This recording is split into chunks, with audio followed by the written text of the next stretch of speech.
Today I'm going to show you how to create a Power App using Copilot. As you can see, this is a visitor registration app. On the front screen, you have the register here. You can register the visitor information. Now the visitor will not see the gallery button because it will be hidden based on the logged in user. Only when a Power user administrator logs into the Power App, they can see this button. Now in this form, we can do a few basic functions such as pick a building using the radio button. There's a date picker. There's also a toggle. You can also look up the staff you're visiting because we have Office 365 user search connected. In the photo area, you can use the device camera to take a selfie portrait for the visitor. When you submit it, it will take you back to the welcome screen. So for an anonymous use at the reception, for example, all you can do is register and go back to welcome screen. Now, when an admin user logs on, they can see the gallery button. In the gallery, you can sort the record by the date and also you can search them. When a current date is selected, it will display the last 7 days record. But when you pick a specific date, it will only display record for that date. And you can search both the visitor's name as well as the internal staff name. Also, when you open a record from the gallery, you can edit them, you can change them and submit it. When you double click the add button, it can also discard the change. So let me show you how we use the Copilot with Power Apps, what works and what doesn't. Let's get into it. To use the AI features in Power Apps, make sure your environment meets prerequisites highlighted from this page. Back at Power Apps portal, make sure you select the environment you just created. Start by describing the app you want to create. Keep it simple.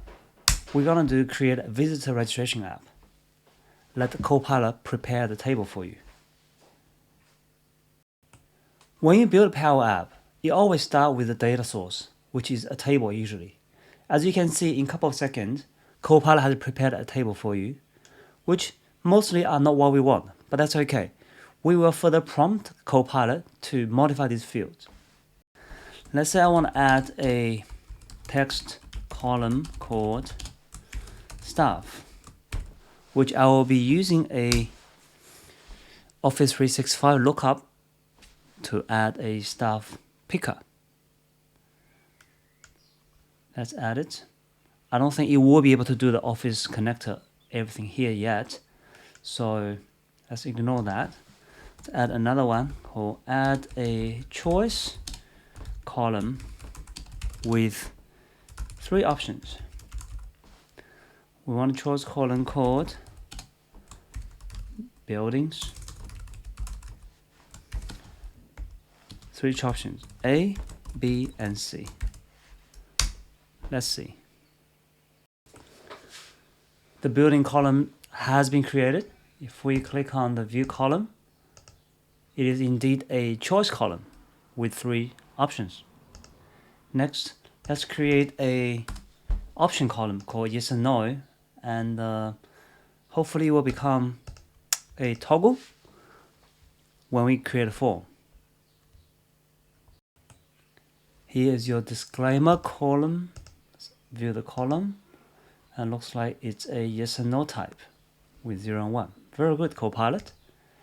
Next, let's add a photo column because I want the visitor to take a selfie when they register.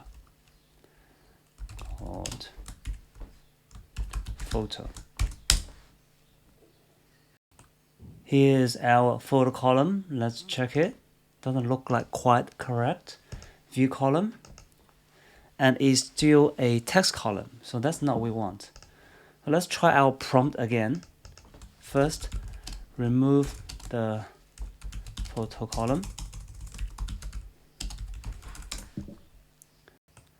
Let's try this way. Add a new column, name photo, type image. Let's see whether this time it works. Bingo, that's your photo column. If you click on view column, now it's correct type image. Okay, let's just add a couple more. Add one more column. Okay. Text. Oh, make sure your table is correct. Let's make it create as much on that for you. And one column for notes. Let's make this last one line. Text. So here is our app. Let's close all that and make it a little bit bigger. Now by default, the Copilot creates a single screen app for us. Just one screen. You have your gallery on the left, you have search, you have your detail view on the right. Now traditionally, if you use Power Apps to create an app from a table, it might create, most likely will create a 3-screen app for you. But this is a different experience, just one single screen. But we're going to change that. Now before we want to do anything with the app, I want to go straight to our table and fix our data first. So we've already used Copilot. It wasn't 100% successful. I'm just going to bring up all the columns we've created and I'm going to fix it manually. So let's clean up the table. So we've got the name, we've got the buildings, check-in time, company, disclaimer, that's good, that's good. So move the email to the left. And then we'll move our phone numbers up as well.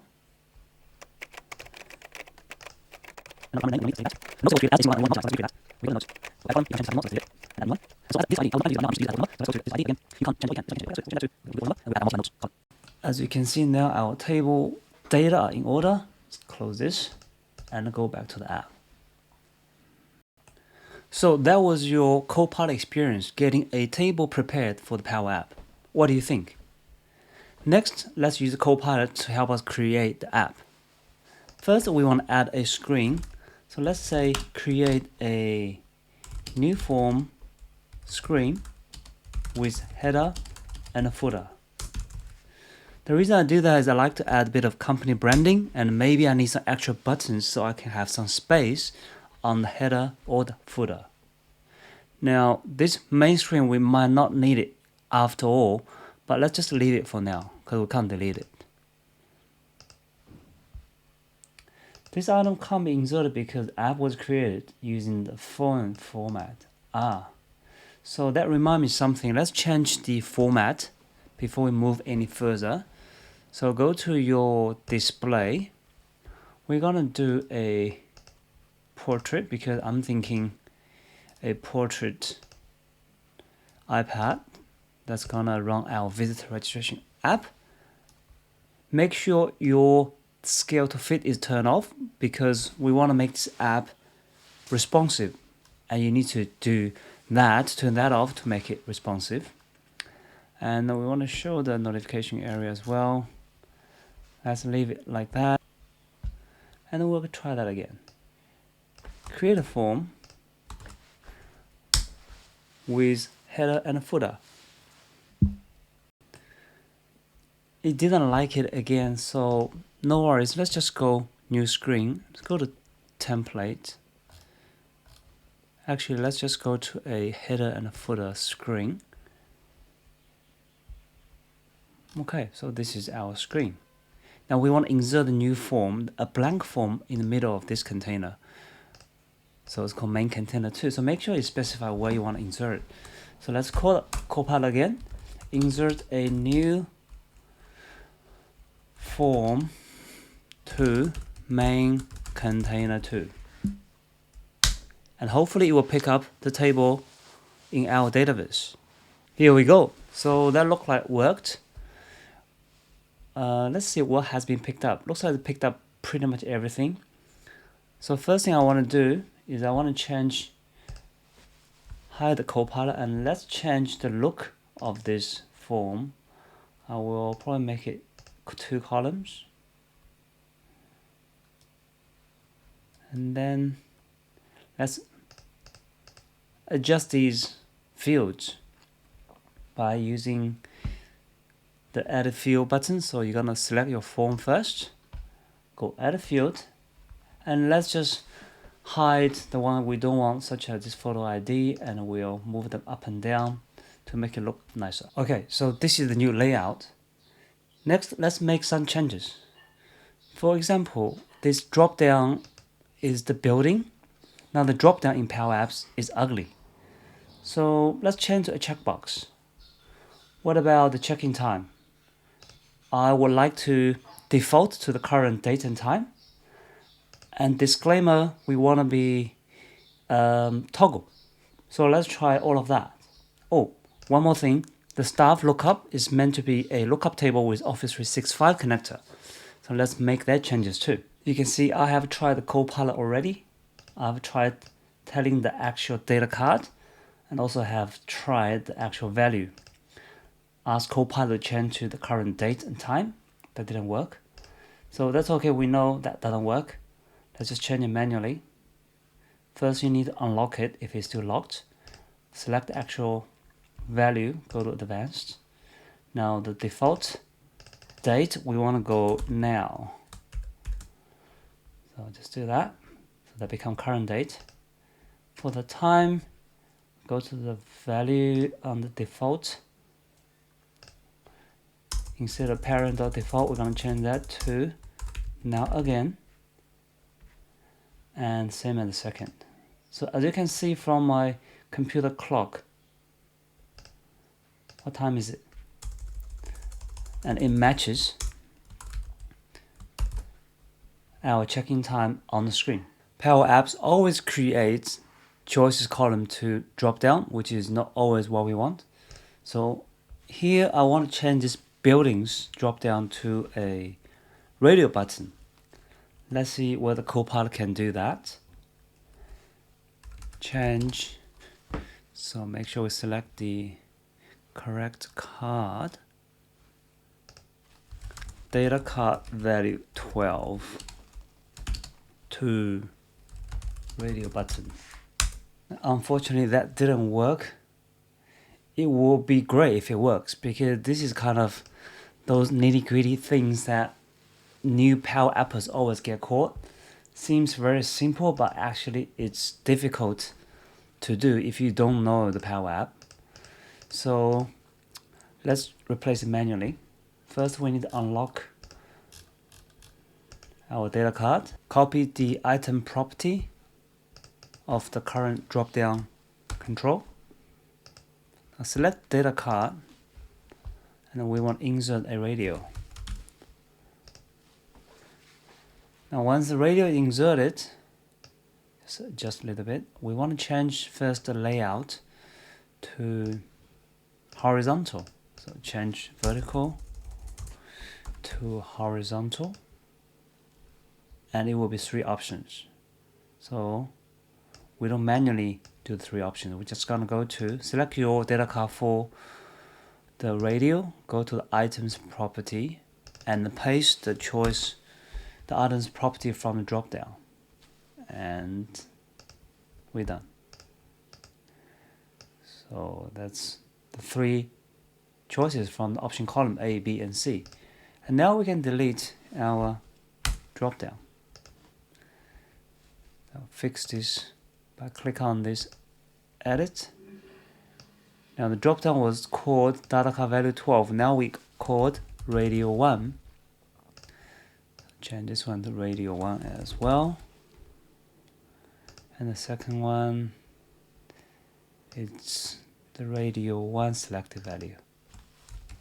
Another trick you can do is you always copy the name of the previous control and you delete that first. When you insert a new control, name it the same, so these data should be automatically mapped. Next, let's try replace this disclaimer with a toggle instead of a drop down again. So where's our disclaimer? That's data value 13. Replace data card value 13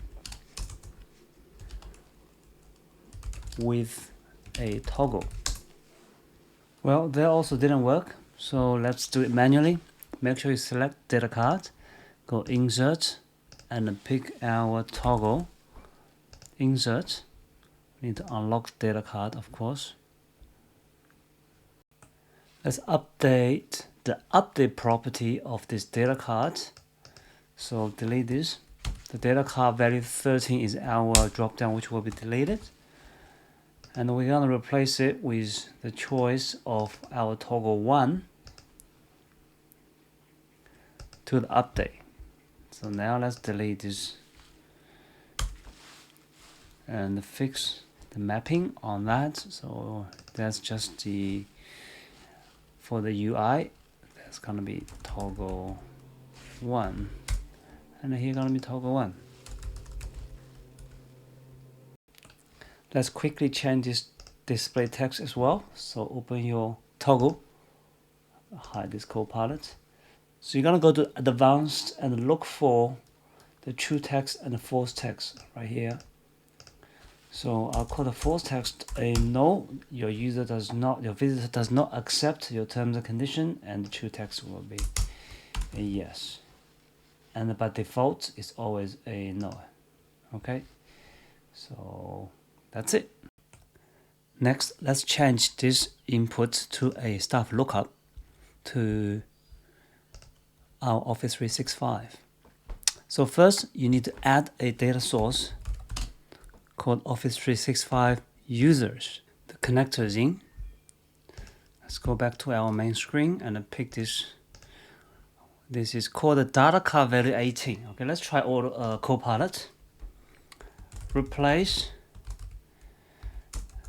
data card value 18 with, what do you want to do? With a combo box searching Office 365 users.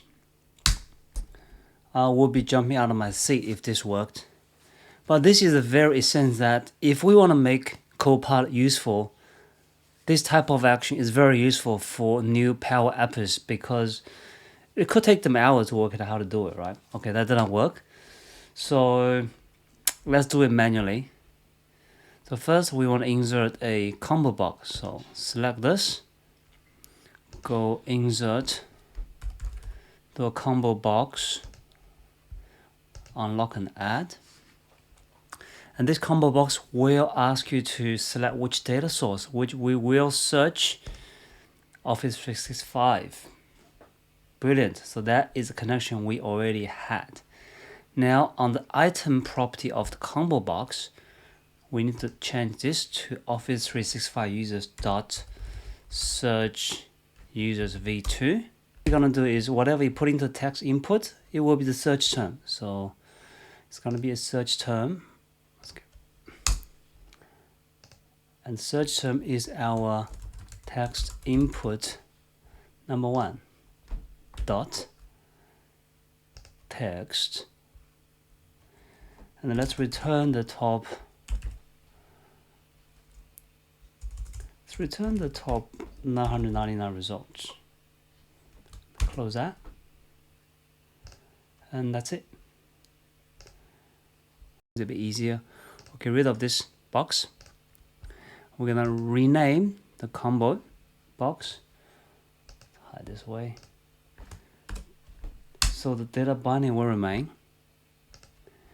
And we can get rid of this text box. We don't need this. On this text input 1, we'll add some hint text. Let's say search. Well, we can put something here.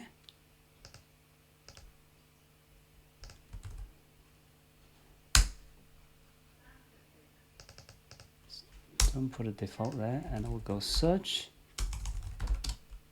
staff here. And then we'll fix this formula error. It's not dot text anymore, it's gonna be dot selected items.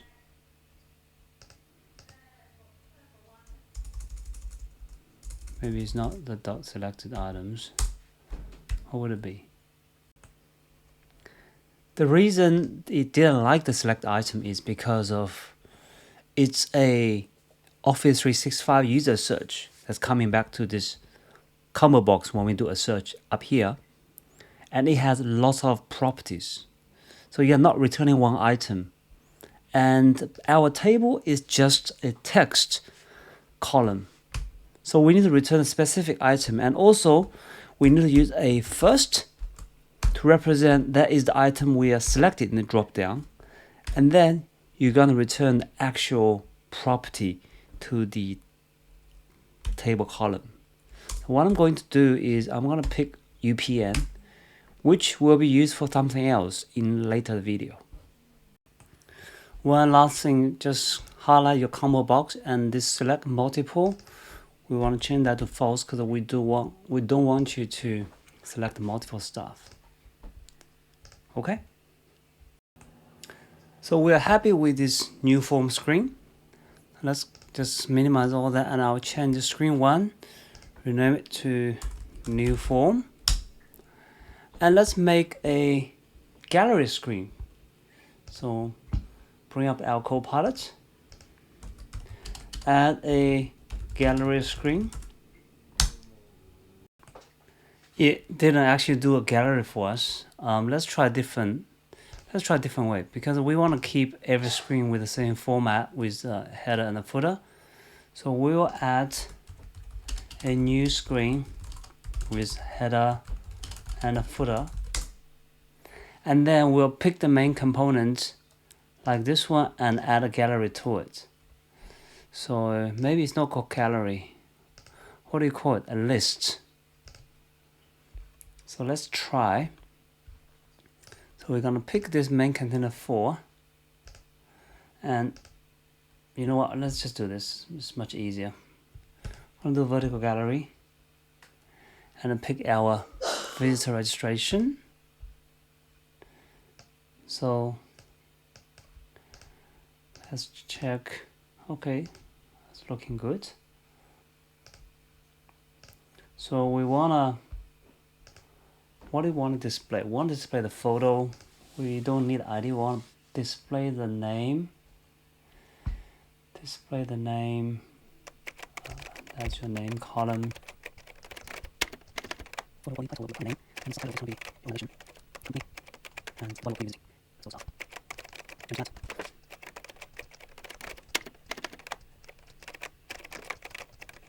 That's the color. So did a bit of cleanup. I've added a bit of colors on the separator. So it's displaying the visitor's name, the company they're from, and who they are visiting, and then later on we have a photo here. Next, let's just add our edit form. So we've got new form done. We've got the gallery. Let's add a new screen. Let's just use that. Don't worry about Copilot for a minute. Okay. So in the middle, we're gonna connect to our edit form. Pick up your data source. So connect to data. Doesn't work that way. Let's go here. Pick your data. And this should be your edit form. So in here you can see the mode, right? There's 3 modes for form: new, edit, and view. So let's go back to our first screen that we made the new form. Make sure our default mode is new. And in this screen, let's rename it to edit form. And on this form 5, the default mode should be edit. Cool. So what we want to do is in the gallery, if you select a record, that should take us to the edit form, which you can view the data and also you can edit it. So to do that, let's click on your gallery. Go to the unselect option of the gallery. What we want to do, we want to do a navigate. And when we want to navigate, we want to go to the edit form. Let's do a screen transition as well. So screen transition dot fade. And we want to comma, selected item of our current gallery, which is gallery 2 dot selected. So that means when we select item in our gallery, this is when we're going to transition to the edit form. So let's close all the brackets. Here we go. Actually, we don't need to do it this way. Let's just delete this form. We're doing the long way. So delete form 5. All you need to do is come to the form 2, the one in the new form. They should be exactly the same. And they need to be. So we copy that and come to this middle container and we go paste. And that's it, done. Let's rename it to something else. Let's call it form 3. And back to the new form. Then we need a submit button, don't we? So on the new form, let's add a button to the bottom. So let's go add a button. Now with this, we know Copilot can do that. We don't need to test it, but it's not much benefit. So let's go submit, and we want to change the on select option on this to submit our form. Submit form, and our form is called form 2. Form 2. Here we go. Eventually, in the new form screen, when we hit submit, unsuccessful, we want the app navigate to a welcome screen, which we haven't created yet. Now next, in the edit form, we also need a button. So add a button. So this submit button will submit changes, but on different form, which is form 3. So on select, we want it to be submit form on the form 3. Let's also add another button. So go button, which will take us back to the gallery, so you can review or add another record. So let's go navigate, and that one back to gallery. And we just let's make this stretch it out. It's better. So let's quickly test this out, right? So we go to gallery, select item. That should take us to edit form, and we can click on these 2 buttons and take us back to the gallery. So this is our gallery. We go play. Let's select records, no item display. So it took us to somewhere. Oh, it is the correct screen, but there's no data display. Now, for a problem like this, right, it really struggles for beginners. If Copilot can help us, that would be fantastic. So let's just try that. When I click item from the gallery, it took me to the edit form screen with no content displayed. Let's see what it says. That didn't work. I can't do that because it doesn't relate to Power App. Anyway, that doesn't surprise me, but something like this in the future, if it could work, it will really help us to speed up for citizen developers to speed up their work. So the reason that didn't work is because when we copy the form from the new form, now this is the new form, and it didn't have an item property. Let's hide that. So the item is null, but that's okay for new form. With the edit form, we need to have item property. Okay, so when we copy that, we didn't have it. So for the form 3, we need to have item property, which is, because it's coming from the gallery selections. gallery 2. So we want the form to display what's being selected in the gallery, which means the formula need to be gallery2.selected. Now let's try that again. Okay, so it's already working. So go back to the gallery. Let's play and just any of the records. Here we go. That shows us the details. And if we click on this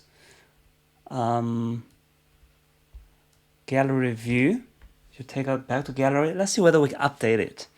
So see here it says Jane company 2 is visiting staff. So modify that. So let's say company 21 is visiting. We want to do a Office 365 search. So I know the user I have. So let's go Tony and we go submit. So Jane's company and the visiting staff should be updated. So let's go submit. Okay. Now I need to add a navigating button on this. Maybe I'm not. Just click on gallery and you can see Jane now company 21 and visiting Tony Stark. So we know the editing form is working. To clean things up, let's add our final screen. We'll call it a welcome screen. So the idea is when a standard user uses the app, they will see the welcome screen and the new form screen. When an administrator logs in, they can see all 4 screens, including the galleries and edit forms. Okay.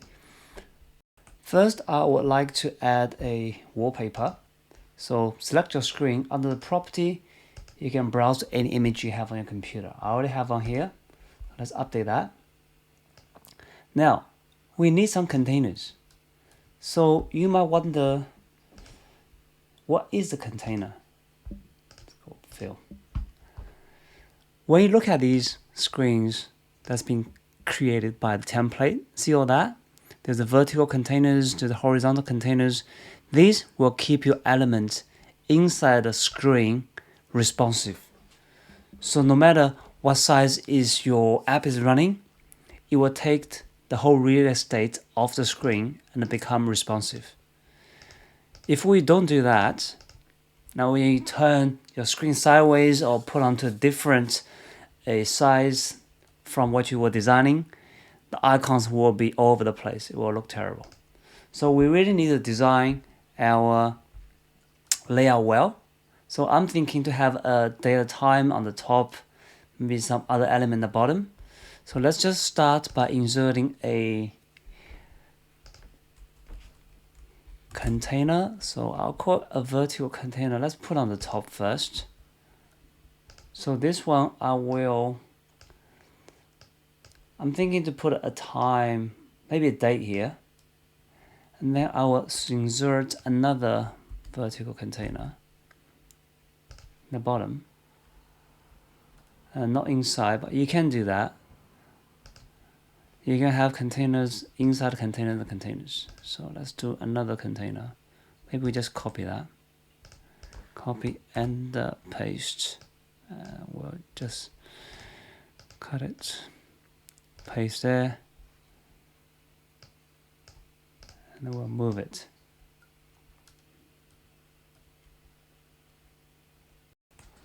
So I'll move this one down. So maybe I will do the time and the date in the bottom, but on the top will display the day of the week. So make it,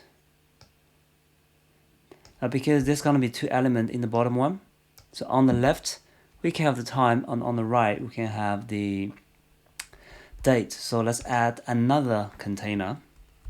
So this time it's going to be a horizontal container inside it. And that's our container 4. First, let's add a text label to display the day of the week. So we'll change this to day of the week.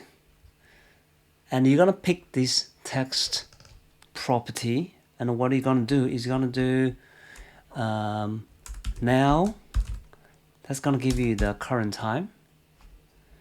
And that's not what we want. We want the day. So This full will give you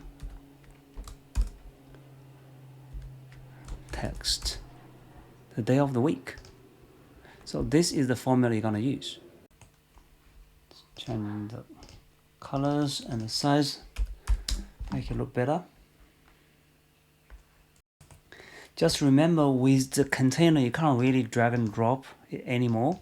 So just going to use these controls that applies to try to make it fit. Okay, that looks alright to me. Change the color, make it light. Okay, so that's our date. Next, let's insert 2 text labels in the bottom. So here's one, copy that and paste it. So one's going to be our time, another's going to be our date. The date formula is also very easy. You're just going to select the text property, and that's your date. Okay, we'll make it a bit obvious so you can see it.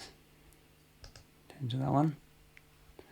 So this is the, you can do anything you want here, right? For example, you can put a dash here, and it becomes a dash. And you can change different orders. You want to do the month, date, just swap that, and that will be your date. Now to display a rolling digital clock in Power Apps, you need to use something called timer. So let's add a timer. You notice I'm adding on the main screen because this timer eventually will be hidden. It's invisible. We don't need to see that. But that will be the backend driving our rolling clock display. So first you're going to come here to change this to 1000. That means this timer will be reset every second. You're going to turn on auto repeat and start. Next, you need to create a variable under advanced settings. So on the timer start and the timer end, you're going to have this variable set, and they're just exactly the same. You can call it anything you want. I'm going to call it digi clock, and I'm going to set it to now. Close that, and you're going to have the same variables on the timer end. Okay, so that is your timer configurations. If I want to make it a bit more obvious to see how the timer works, let's change this to 2 seconds, and let's play it. And you should see the timer goes to 1, 2, and then get reset. Okay, so that's 2 seconds actually. So what we want to do is we're going to leave it at 1 second because we want our clock tick every 1 second. And now you're going to go back to your text property of the rolling clock. We're going to set it to the following. So the text property will be your variable that you just created, so digit clock, and that's about it. You just need to display how you want it. So we want to do hour, minute, and second. Close the bracket, and see that's our time. And if I don't want 24 hours, you can just do AM/PM. That's it, become 10:33. Now let's make it bigger so you can compare the clock with my computer. You can see my computer clock and this actually matches. So here you go, that's your rolling clock. All we need to do now is go back to the visibility of your timer and turn it off. Next, let's insert our final container. So let's do a vertical container.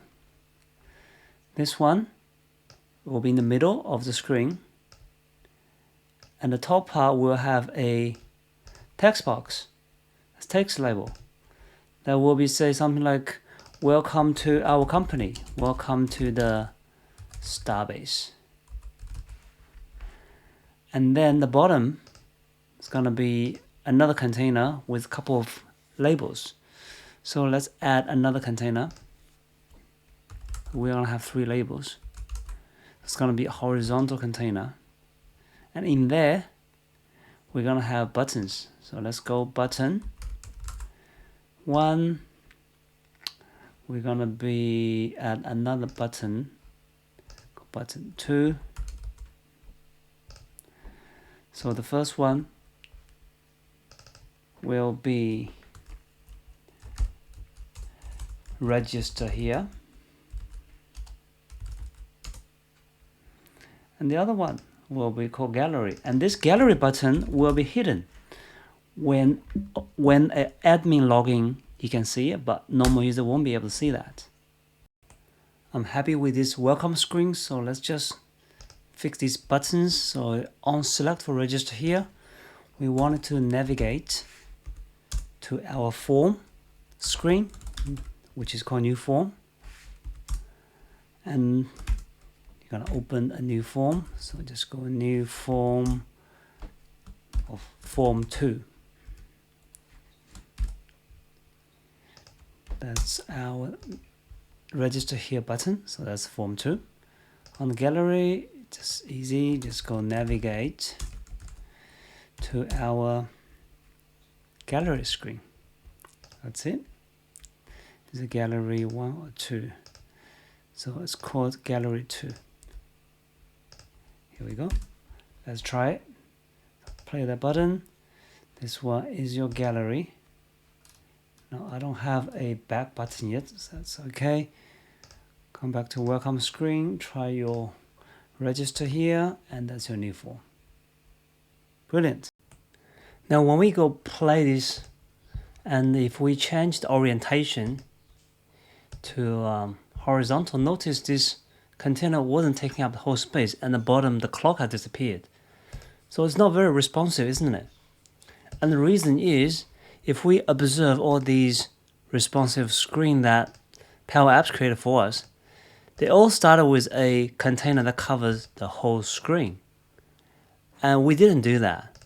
So we went straight to create 3 separate containers. In theory, we should create one whole vertical containers and then put all these 3 containers in. And then we'll change the property of this container to stretch. So let's quickly do that. So let's insert a vertical container. This one. And go here, face that. This is our main container. So we're going to main container. What we do is drag all that into the container. Let's cut and paste here. And next we need to relocate. Next, let's finish up our new form screen. So I want to add one more button here. And let's call it home. So if we tap on that, it will take you back to the welcome screen. So we change the on select to navigate to our welcome screen. That's it. And just gonna space this out to the center, and actually let's make a gap. Call it 50 or maybe 100. Okay. And you can also make the button look a bit prettier by around the corner, just like that, using the border radius. So select that one,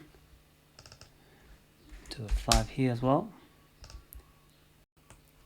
Let's play the app. Change to our orientation and click on home. That should take you back to the front screen. Now if you don't know how to round the corner of that, I think Copilot should come in handy. Let's say this is button 4, so let's round the corner for the button 4 and watch how this, if it works, the radius should change. So let's check, where is the radius? Border radius 0 now become 10. Okay, we'll do that. So if you are new to this and you don't know how to do small things like that, Copilot can be very handy. To complete a new form screen, the first thing we want to do is display a successful message on a submission. So let's see whether the Copilot can help us. So let's say display a notification on form 2 when submitted. I mean, I try to do a natural language. Well, that didn't work. I thought it might be too complicated for Copilot at this stage. So let's just select the form. And what you need to do is on success property of the form, so on success, what you can do is go and notify, and you can just put the message inside, right? Like this. If your text message say has successfully registered, and I want to also introduce a variable, so the person's name, say John has registered, I want to display John has successfully registered. So there will be a variable from this submit. So let's call it last, so it's going to be last submit. To better specify our form, which is form2 dot last submit, and we're going to pick up our field, which this one is the primary name. So let's just go to the name. Let's go primary name. So that's the visitor's name. And oops, that's okay. And then we concatenate that with our text message. Put a space here, has successfully registered. And close that. Also need to add our notification type dot success. Okay, so that's one. And now I guess we need to do the same thing on the on failure. So let's just do that. Let's go to the on failure. What should we say? We just say something like, sorry, please try again. Just make it simple. Oops, please try again. Maybe please try later. And this one will be our error. After that, we wanted to navigate to our home screen, the welcome screen. So the visitor can only register and go back to home, nothing else. One more thing we want to do is when a visitor registers, we want the app to be able to send a notification to the staff they're visiting so they will know they are here.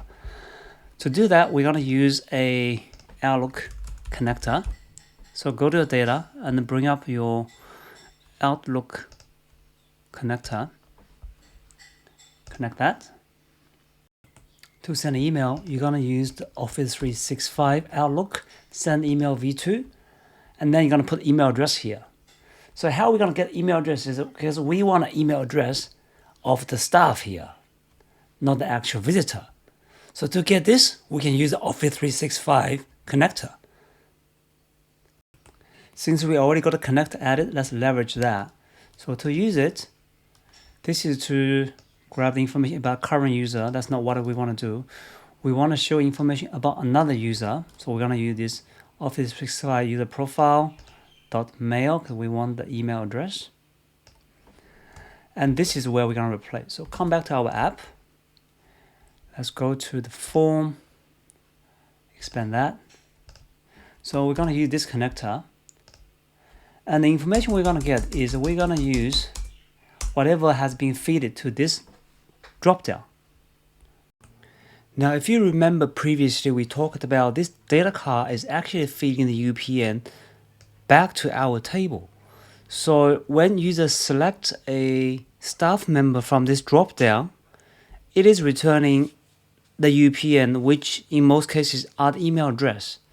So we can use this email address straight away. So let's have a look what we're going to do with this on success screen.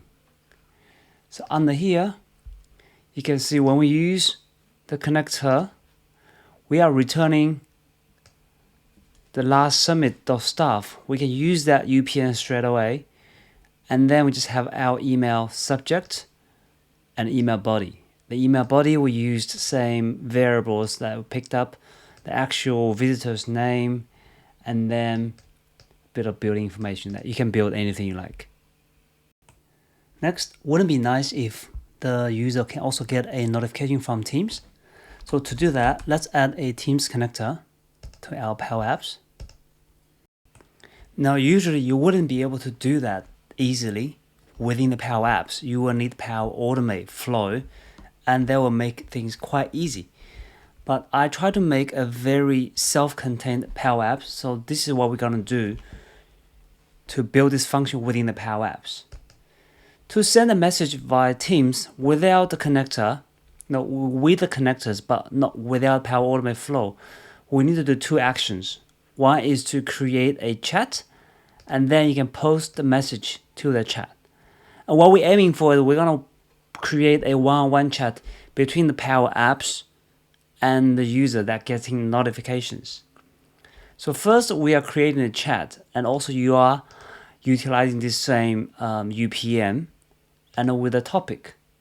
Now, we don't actually need a topic. So what this one does is, this function create chat is actually a function to create group chat for anyone more than 2 people. So when you create a group chat in Microsoft Teams, you can create a topic, you can change the title. In our case, you can do anything you want because it's not going to get displayed. We are having a one-on-one chat. And we also setting this as a variable. It's called var chat.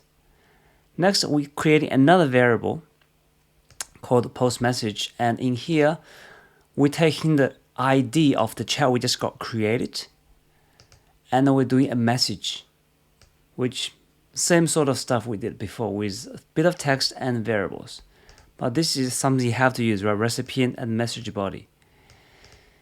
And now we come to the second step, which is to posting a message to the chat we just created. You're gonna use this function called this operation called post message to conversation. You have to use user and the group chat as a lower c, and this pass JSON message is gonna pick up the message body, what's appearing in the chat. And this operation here, it has to have a JSON body here, so you can't just put your message directly as text here. Back at our gallery screen, let's add a few more controls. So I'm gonna add into this top header, let's use Copilot. Let's say add a date picker. That should be easy. And next, what we want to do, we want to sort the gallery descending based on the check-in time. So let's try that. Sort the gallery to check-in time descending. Unfortunately, that didn't work. So let's just modify this items property. So you want to go sort by columns, pick our table, then our column, which is called check-in time. That's the one. And then the sort order will be descending. And here we go. This is the one I just did recently. Next, I want to make sure when this date picker is not selected in the gallery, it will display all the record today and plus last 7 days. But if someone come here to pick a specific date, we only want the gallery display on that particular date. So first, let's move our date picker into the header container. So paste there. Okay, so we're going to change the gallery, so select that again. Our date picker is date picker 1. So on top of our existing sort order by the check-in time descending, we add if statement. So basically it's saying if the date picker is selected as today, we will display the whole gallery plus last 7 days. But if date picker has been selected, it will only display on that particular day. So let's see how it works. Let's go play. Now if we select this, nothing there. Today. So to provide an even more complete solution, let's add a text input above the gallery. So I've deleted the current item. Let's just make this search function works before we combine them. So the search function is a built-in function for the gallery. Just copy and paste. What you're gonna do is search with the table, and then you're gonna take your text input box. Make sure you got the name right, .text, and the column you want to search. Here I wanted to search the visitor name and also the staff name they're visiting. So let's try that out. For example, if we do a John, only John comes up. If we do a Stark, which is the staff name, Stark come up. Okay, so we know that works. Now the question is, how can we combine both the date and the search function together into the gallery? Right here, I cheated a little bit. I just copied both to ChatGPT, and it spit out this for me. And let's see whether it works. We go play. So let's say, let me pick a different date, say 20th. So this is what's on 20th, and if I want to search stock, because they both are visiting stock, there shouldn't be any change. Now if I want to search PK, then only PK should come up, or Jean. Looks like it's working. I'm happy with the gallery screen, so let's finish it off. For example, here, let's get rid of default. I want a hint text, say search visitor or staff. And then under here, let's add some buttons. Go button 1, call it home. Run that to 10. Copy it and paste it here again. Let's call this one register. So this one we will unselect navigate to our welcome screen, and the register should navigate to our form screen. So that will be the new form screen.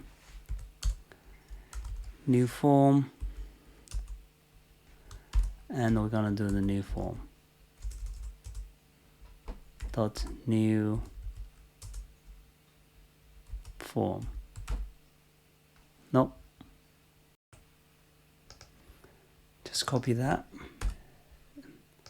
New form, we'll go center, let's make it 50, and center again, make 100. And also we want to round this. Let's go to the image, select your image, and we want a round image, so you also go to the border radius.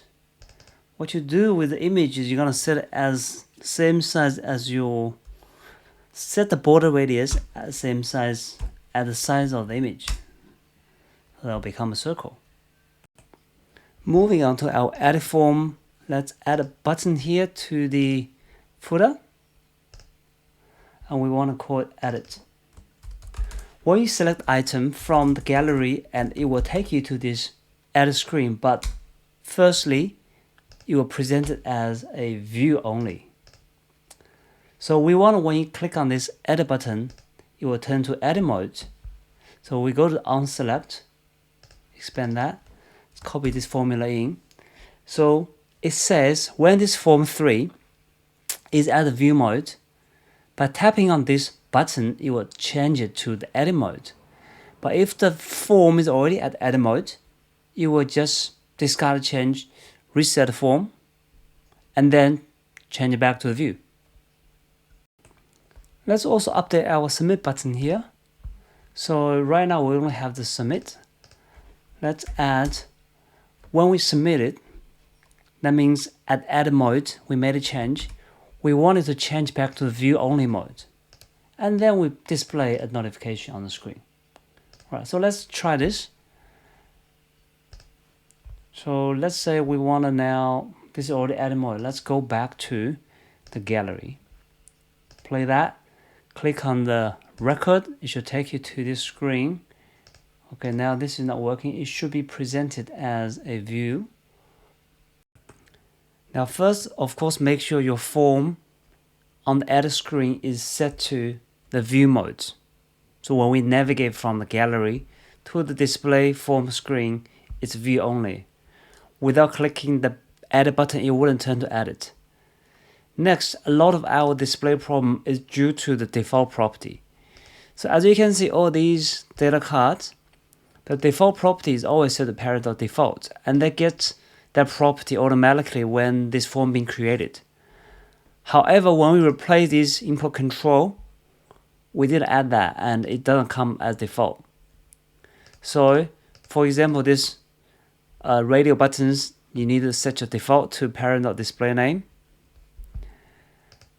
This check-in time, you're gonna do the default parent.default, same as that one. We're gonna have a parent.default in the middle of this, right? And here as well. This combo box a little bit different to make sure it displays the name that user selected to display actual data. You're gonna modify this search function, but in the middle you're gonna replace with parent.default. So it will actually display the data from the table. So as a disclaimer, so anything you replace yourself, you need to make sure you have this default property. Now with the combo box, sorry, this is toggle, you need to use this item .disclaimer. Okay, so all these, it doesn't come automatically, and the Copilot was not able to help me. So I spent a lot of time trying to work that out. To hide this gallery button on home screen, what you need to do is you're gonna go to this welcome screen and go to invisible property. So first you need to have Microsoft Entra ID connector. So make sure you add that. So you're gonna have the Entra ID connector used to be the AAD connector. Now in this invisible property, you're gonna use this formula, and operation is gonna use check membership member group v2, and here is where you're gonna put the AAD group ID, the object ID. Now, if your user, the logged in user that's using the Power Apps, belongs to this security group or a Microsoft 365 group, we're gonna set a variable to true. Otherwise, we're gonna set the variable to false. And where we're gonna use this variable, we're gonna come to this gallery button, and on the visible property of this button, we're just gonna put the variable right here.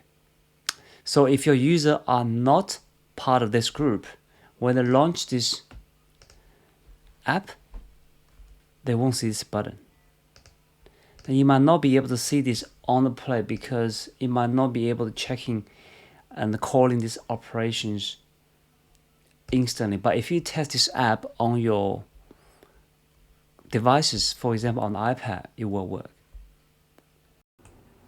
Let's test our app. So go play here. This is our home screen with this rolling clock and also the date. We go register. Let's say someone visiting Avengers Hulk. Doesn't really matter what I put here.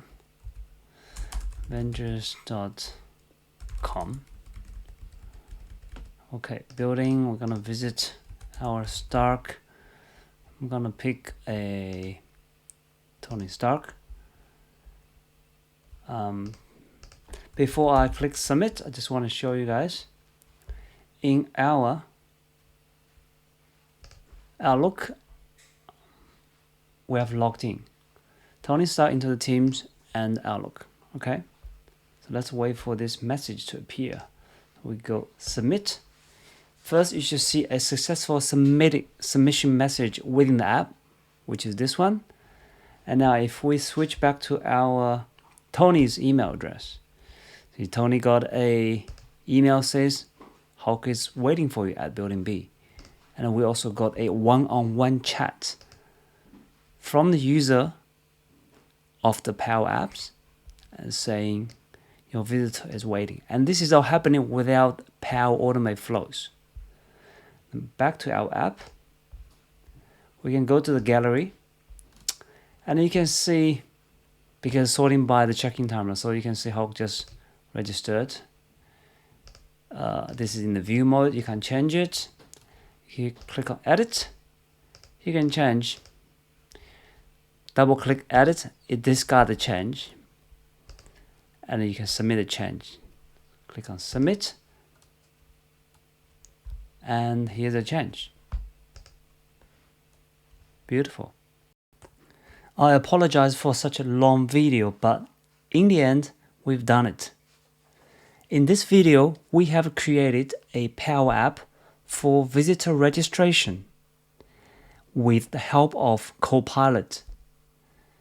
It has a couple of main features, such as on the welcome screen, we have a live digital clock that shows the time in seconds.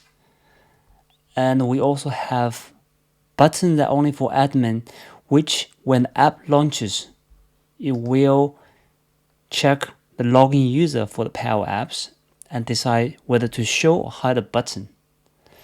On the gallery, we have a couple of filters. When the date is today, it will display the last 7 days records. When a specific date is selected, it only will display the record for that date. And you can also perform a search for the visitor's name or the staff name. And also the staff is linked to our Office 365 user search. Finally, on the registration form, when it is submitted, it will not only display a success or error message on the Power App, it will also trigger notifications that's sent to the Office 365 staff user via Teams and Outlook. Well, I hope you enjoyed the video. Again, it's very long. I'm sorry, but I've made as many timestamps as I can. So feel free to skip to any part that interests you and solve your problem. Now, thank you for watching, and I'll see you next time.